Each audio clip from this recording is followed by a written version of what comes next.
Meet Daniel and Kevin. They're both 30 years old. They both live in Dallas. They both earn $85,000 a year. They both have $100,000 already invested. Neither inherited money. Neither owns a business. Neither is secretly making six figures from YouTube or crypto. Their starting line is identical in every way that matters. 10 years from now, one of them will wake up and realize his investments quietly produced more income than his paycheck. The other will still be trading hours for dollars, even though he worked just as hard and earned exactly the same salary. Here's the strange part. Daniel thinks he's making the smarter decision. Kevin thinks he's making the smarter decision. They're both wrong, because they're focused on the wrong number. Most people ask, how much money do I need to become wealthy? That's not the real question. The real question is, at what net worth does your money start working harder than you do? And the answer isn't a magical $1,000,000 milestone you hear about on social media. It isn't even the same number for everyone. The math is both simpler and more uncomfortable than most people realize. By the end of this video, you'll see exactly where that flip happens, why so many people miss it by decades, and why the difference between financial freedom and financial frustration often comes down to one calculation almost nobody runs. Let's start on day one. Daniel receives his paycheck and thinks like most people do. Got to increase my income. Kevin receives the exact same paycheck and asks a different question. How much income can my money produce instead of me? Or, those sound almost identical. They're not. Daniel gets a promotion after 2 years. His salary jumps from $85,000 to $98,000. He's thrilled. He upgrades apartments, buys a newer SUV with a $650 monthly payment, and increases his lifestyle enough that he's still saving about 15% of his income. That's roughly $1,200 per month invested. Kevin also gets the same promotion, same raise, same salary. But instead of asking how much more he can spend, he asks how quickly he can replace his paycheck. He keeps driving his paid-off car for 4 more years. His housing stays the same. Every raise goes directly into low-cost index funds. Instead of investing $1,200 each month, he's investing $2,300. Feelings and math are two very different things. Daniel's life looks more successful. Kevin's brokerage account looks boring. One gets compliments, the other gets compound interest. Now here's where people usually stop thinking. They assume Kevin automatically wins because he invests more. Not necessarily, because your portfolio doesn't become financially powerful just because it's large. It becomes powerful when the income it produces consistently exceeds what your labor produces. That's a completely different milestone. Let's use realistic assumptions. Both men invest in a diversified portfolio, earning an average annual return of 8%. Some years are much better, some are much worse. That's simply the long-term average we'll use for illustration. Inflation averages around 2.5% over long periods. Salary growth averages roughly 3% annually after promotions. We'll also assume they both keep their jobs for 20 years. Now watch what happens. At the beginning of year one, each starts with exactly $100,000 invested. An 8% return generates about $8,000. Think about that for a second. Their money earned $8,000 while they were sleeping. Sounds impressive, until you compare it with their salary. Their paycheck is still $85,000. Their investments produced less than 10% of what their job produced. Useful? Absolutely. Life-changing? Not even close. Daniel adds approximately $14,400 during the year. Kevin contributes about $27,600. By the end of year one, assuming average returns and contributions throughout the year, Daniel's portfolio grows to roughly $122,000. Kevin finishes closer to $136,000. The gap already exists, but neither notices it, because nobody brags about brokerage statements at dinner parties. Year 3 tells a more interesting story. Daniel's account has grown to roughly $173,000. An 8% return now produces about $13,800 annually. Kevin's portfolio reaches approximately $221,000. His annual market return is now around $17,700. Notice what changed. Neither man worked extra weekends. Neither negotiated another raise. Their investments quietly increased their annual income potential by thousands of dollars. That's the first invisible paycheck. Most people celebrate salary increases. Very few celebrate investment income replacing labor income. But one lasts only until you stop working. The other keeps showing up whether you clock in or not. Daniel still feels ahead. His newer SUV is parked outside. His friends see visible progress. Kevin still looks ordinary. If anything, people wonder why someone making nearly six figures still drives an older vehicle. Again, feelings and math are two very different things. Then year 5 arrives. Daniel's investments have grown to approximately $235,000. An average 8% year produces about $18,800. Kevin crosses roughly $323,000. That same market return now generates nearly $25,800. Read that number again. Without working one additional hour, Kevin's money earned almost $26,000 in a single year. On paper, that's incredible. Sounds great until you remember something almost everyone forgets. Market returns aren't paychecks. Some years they'll be positive, some years they'll be negative. A portfolio can fall 20% during a bear market. That's why experienced investors don't spend based on average returns. Instead, many planners use a sustainable withdrawal framework, often around 4%, meaning a $323,000 portfolio could reasonably support about $12,900 in annual spending under historical assumptions, not $25,800. That's a completely different calculation, and it's the calculation that matters. This is where social media usually loses the plot. You'll hear someone say, "My investments made 18% last year." Maybe they did, but was that before taxes? Before inflation? Before the following year's correction? Before accounting for sequence of returns risk if they're already retired? One good year doesn't replace a career. A durable income stream does. That's why we're not asking how much your investments earned. We're asking when they become capable of replacing what your job earns. Those are not the same thing. Now let's compare where both men stand after 5 years. Daniel has built respectable wealth, roughly $235,000 invested, a growing salary, and a lifestyle that's become more expensive every year. If he stopped working tomorrow, his investments couldn't come close to replacing his income. Kevin has roughly $323,000 invested. His lifestyle hasn't changed much, but his financial flexibility has. His savings rate created an advantage that isn't obvious from the outside. Yet even Kevin isn't financially independent. Why? Because his job still produces almost 4 times as much annual income as a sustainable withdrawal from his investments. And that's the mistake nearly everyone makes. They celebrate reaching a portfolio milestone instead of asking a much more important question. What income can this portfolio actually produce? Because somewhere between where Daniel is today and where Kevin is headed, something remarkable happens. The paycheck quietly stops being the biggest income source. The portfolio takes over, and almost nobody notices the exact moment it happens until they run the numbers. Most people think that moment happens when they hit $1 million. It makes for a nice headline. It's a clean, round number, and it's wrong. Because $1 million doesn't tell you anything by itself. $1 million invested in assets earning almost nothing behaves very differently from $1 million invested in a diversified portfolio over a long period. $1 million supporting someone spending $40,000 a year tells a different story than $1 million supporting someone spending $120,000. The portfolio doesn't care about your goals. The math does. So let's keep following Daniel and Kevin.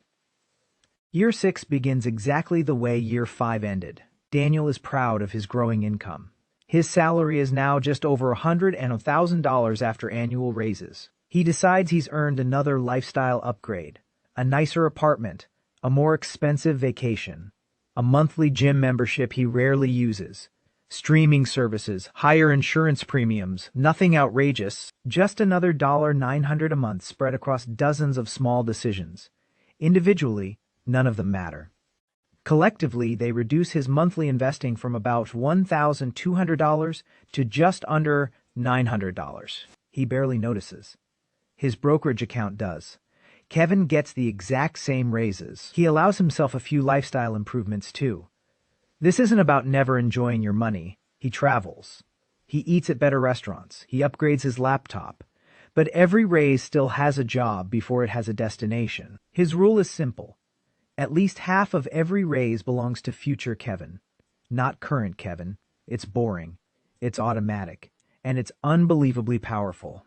By the end of year 7, Daniel's portfolio reaches roughly $285,000.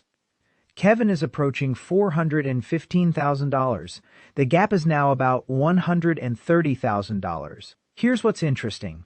Daniel believes Kevin simply got lucky with investing. Kevin knows the difference wasn't investment returns. They own nearly identical index funds. The market gave both of them almost exactly the same percentage return. The difference came from behavior, not brilliance. People spend years searching for investments that outperform by 2 or 3%. Meanwhile, they ignore a savings rate difference worth hundreds of thousands of dollars. Now we arrive at year 10. This is where the story quietly changes. Daniel's salary has climbed to approximately $114,000. His investment portfolio has grown to around $390,000. An average 8% market year produces about $31,000. Sounds fantastic, until you subtract everything else. Inflation averaging roughly 5% means purchasing power isn't what it was 10 years earlier. If Daniel sold investments in a taxable brokerage account, he'd potentially owe long-term capital gains tax depending on his income and where he lives. If he withdrew aggressively, future compounding would slow dramatically. Using a more conservative 4% spending framework, his portfolio could reasonably support around $15,600 annually. That's meaningful. But it's nowhere close to replacing a six-figure salary. Kevin reaches year 10 with approximately $615,000 invested. Now the numbers become impossible to ignore. An average 8% year generates nearly $49,000. Again, on paper, that's incredible. Sounds great until you subtract everything else. The sustainable spending figure is closer to $24,600 annually, still not replacing his paycheck. But something important has changed. His investments now produce enough potential income to cover a large percentage of his living expenses. That changes the relationship between him and his employer. He no longer needs every paycheck. He negotiates differently. He thinks differently. He sleeps differently. Financial independence doesn't begin the day you quit working. It begins the day you stop being afraid of losing your job. That's an emotional milestone. The mathematical milestone comes next. Now here's the number almost nobody talks about. Not salary, not portfolio value, savings rate. Let's imagine Daniel saves roughly 12% of his gross income. Kevin averages closer to 28%. Over 10 years, that difference compounds into well over $200,000. Not because Kevin found better investments, but because he consistently bought more shares while prices rose, fell, and rose again. He owned more pieces of productive businesses. Every dividend purchased more shares. Every market decline became an opportunity instead of a disaster. Daniel looked at falling markets and saw losses. Kevin looked at falling markets and saw discounts. Same headlines, different math. This is exactly why the wealthiest long-term investors often pay more attention to cash flow than market predictions, because predictions don't buy shares. Cash does. Now let's zoom out even further. Year 12 arrives with a bear market. The stock market falls 22%. Financial news declares the end of prosperity. Daniel panics. His $390,000 portfolio drops to just over $304 before recovering. He stops investing for 8 months because he doesn't want to throw money into a falling market. That decision feels safe. Mathematically, it's expensive. Kevin's portfolio also falls from roughly $700,000 down to around $546,000. The dollar loss is much larger. Nearly $154,000 disappears on paper. But Kevin keeps buying every month. The exact same contribution, the exact same automatic investment. No changes, because he understands something that's incredibly difficult emotionally.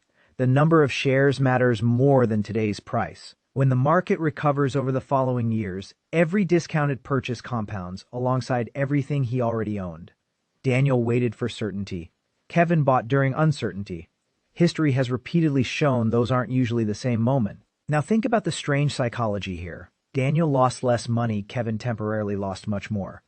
Yet Kevin's future expected wealth actually improved because every new contribution purchased more ownership while prices were lower. This is one of the few areas in life where lower prices make buyers richer. Nobody celebrates cheaper groceries. Nobody celebrates cheaper gas. Yet investors should quietly appreciate lower stock prices while they're still accumulating assets. Now we're getting closer to the flip point. Not financial freedom, not retirement. The exact moment when investment growth begins adding more wealth each year than personal contributions. This is the milestone almost no one celebrates because almost no one notices it. Suppose Kevin contributes about $30,000 during year 13. His portfolio has grown to roughly $780,000. An average 8% return now equals approximately $62,000. Read that carefully. He personally invested about $30,000. His money generated about $62,000. For the first time, the portfolio contributed more to his wealth than he did. That's the real crossover. Not when money exceeds your paycheck. When your assets become the hardest working employee in your financial life. And once that happens, every additional year becomes increasingly one-sided. Your labor still matters. But your capital begins carrying more of the load. That's the quiet engine behind nearly every large fortune. Not impossible returns, not perfect timing, just enough invested capital that average returns start producing extraordinary dollar amounts. But we're still missing something. A huge piece of the equation that almost every financial influencer conveniently skips because they love showing the return. They almost never show what quietly eats away at it. And once you understand those hidden layers, you'll realize why two people with the exact same portfolio value can end up living completely different financial lives. That's where the conversation usually gets oversimplified. Someone posts a screenshot showing a portfolio worth $1, $2 million. Thousands of comments immediately assume that person is financially free. Maybe they are, maybe they aren't.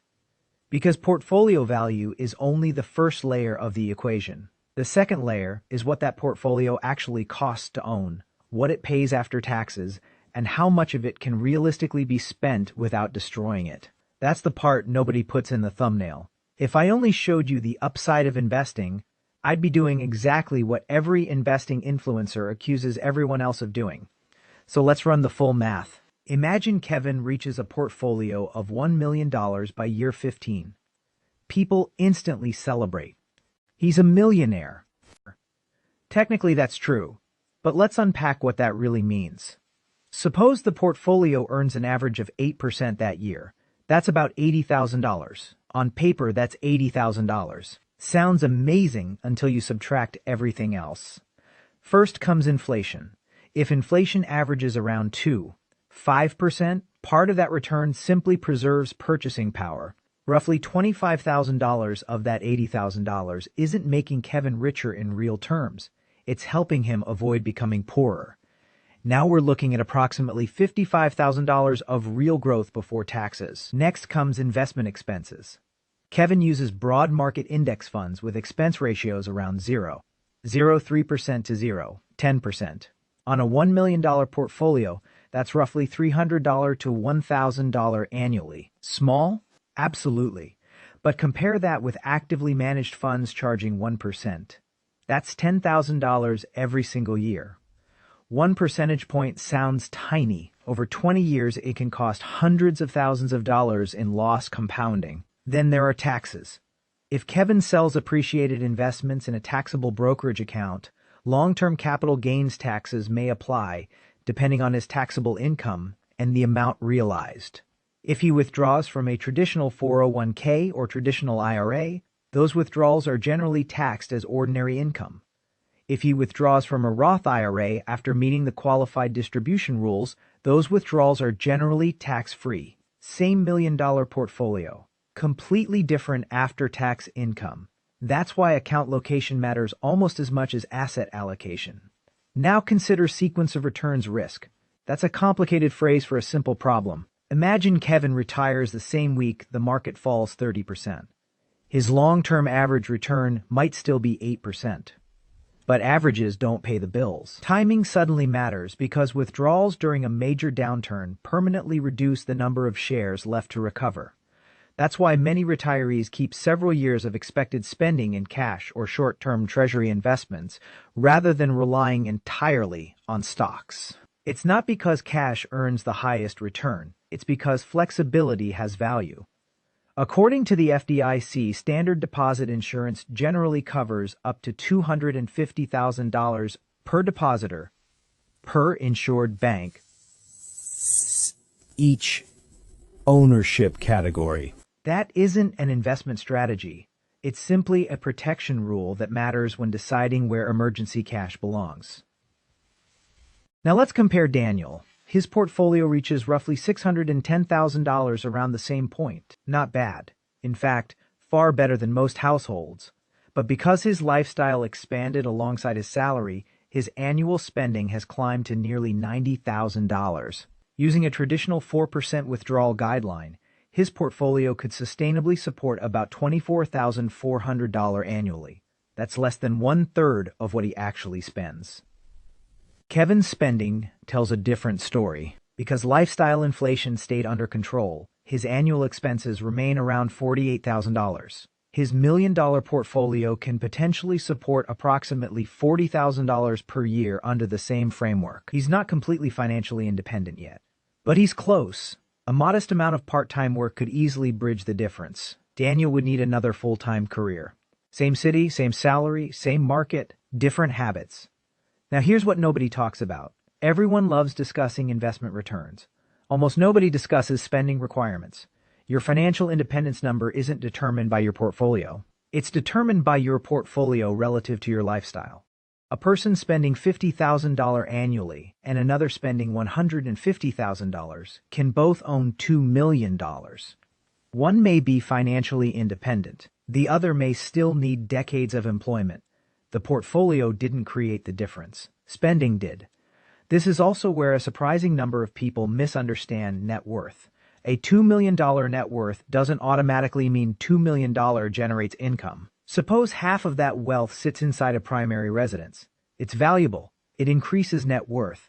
But unless it's rented out, borrowed against, or sold, it doesn't pay the electric bill. That's why income-producing assets deserve special attention. Assets that generate dividends, interest, rental income, business profits, royalties. Those are the assets capable of replacing labor income. The others may increase wealth without increasing cash flow. Both matter. They simply solve different problems. Now let's be fair, because if I only showed you the downsides of earning a paycheck, I'd be making the same mistake people make when they glorify investing. There are genuine risks to Kevin's strategy too. The first is volatility. A paycheck usually arrives every 2 weeks.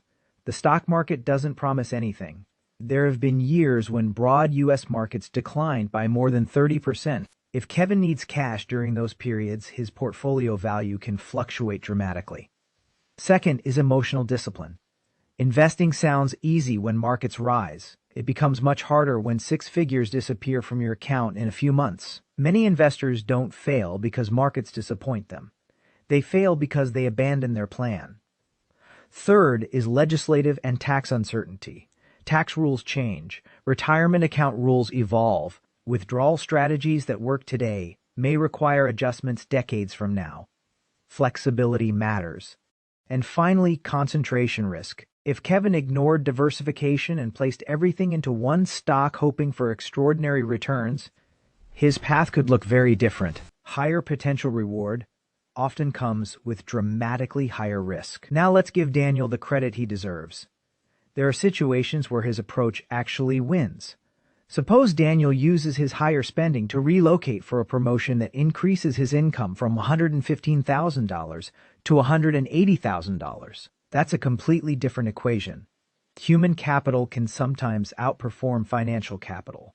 Or imagine Daniel starts a business using money he otherwise would have invested. If that business compounds at 25% annually, the returns may dwarf a traditional investment portfolio. That's not hypothetical. Many entrepreneurs build far more wealth through ownership than through passive investing alone. Here's another scenario. Suppose Daniel purchases additional education or specialized training that increases his lifetime earnings by $40,000 every year. That investment in himself could easily produce a better return than the stock market. Again, different math, not better, not worse, just different. And then there's housing. If someone buys a modest duplex, lives in one unit, and rents the other, a strategy often called house hacking, the rental income may cover a substantial portion of the mortgage. In the right market, with favorable rent-to-price ratios, that can accelerate wealth much faster than renting an apartment while investing the difference. The point isn't that one strategy always wins. The point is that context wins, math wins, specific numbers win. Blanket advice almost never does.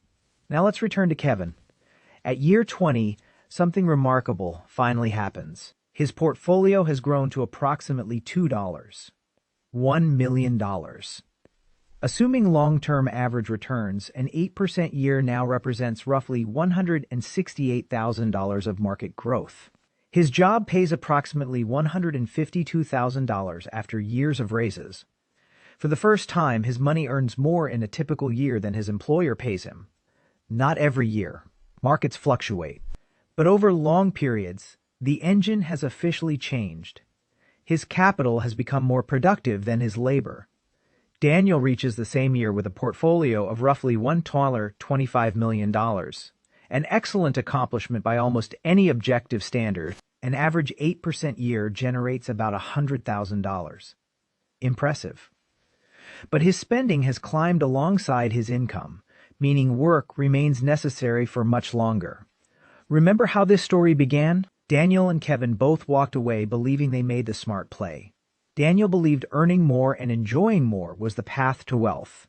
Kevin believed investing automatically guaranteed financial freedom. Neither one actually ran the complete numbers, because the real trap isn't choosing a bigger paycheck or a bigger portfolio. The real trap is making financial decisions based on headlines, hype, or someone else's opinion instead of calculating what those decisions actually produce after inflation, taxes, expenses, and time.